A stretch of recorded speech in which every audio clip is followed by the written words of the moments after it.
দেশের বাহিরে যদি আমাদের কোনো আপনজন থাকে তারা তো আমাদের কথা কত ভাবে, আমরা তো সেরকম তাদের কথা ভাবি না। তারা যদি জানতে পারে কেউ দেশে আসবে তাহলে তাদের কত ভাবনা, কি দিবে কি পাঠাবে আমাদের জন্য, আমরা তো সেরকম কিছু করতে পারি না। আমার যেসব আপন মানুষ আছে বিদেশে থাকে তাদের জন্য আমি কি পাঠাবো সেটাই আজকে আপনাদের সাথে শেয়ার করব।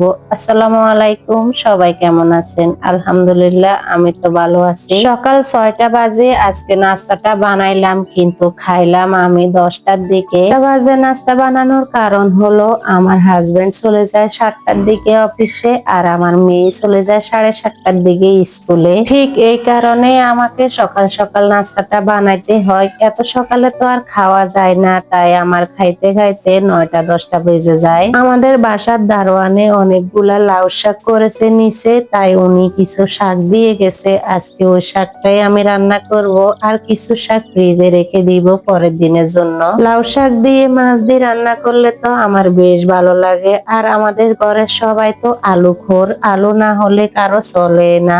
আমারও ভালো লাগে আলু দিয়ে লাউ শাক রান্না করলে। 5 জনের সংসারে একটা তরকারি দিয়ে হয় না, তাই আমি এখানে কাঁকরোল দিয়ে আলু দিয়ে ভর্তা বানাইলাম। ওটাকে আমরা শাসনিও বলে থাকি, ওটা তো আমার কাছে বেশ ভালো লাগে। ওটা একটুখানি হলে আমি 1 প্লেট ভাত খেয়ে নিতে পারি। আজকে যে শাসনিটা আমি বানালাম ওইটা অনেক জাল হয়েছে, এত বেশি জাল আমি খেতে পারি না, এমনি কিন্তু অনেক মজা হয়েছে। দুপুরের জন্য রান্না বান্না করে একদম শাসনি করে গোসল করে এসে তারপরে আমি দুপুরে খাওয়াটা খেয়ে নিলাম। অনেক মজা লাগছে আজকে শাসনি দিয়ে ভাত খাইতে। এরকম একটা শাসনি হলে বা কোনো কিছুর বাজি হলে আমার তো আর তরকারির প্রয়োজনে হয় না, আমি সুন্দরভাবে 1 প্লেট ভাত খেয়ে নিতে পারি। তো যাই হোক, অনেক কথাই বললাম। তো আমি আমার আপন মানুষদের জন্য আজকে বাহিরে কি পাঠাবো সেটাই আপনাদের সাথে শেয়ার করব বলেছিলাম। তা আজকে আমি এখানে পিঠা নিলাম অনেকগুলো। প্রথমে আমি যে পিঠাটা দেখালাম ওটার নাম হলো শিকের পিঠা,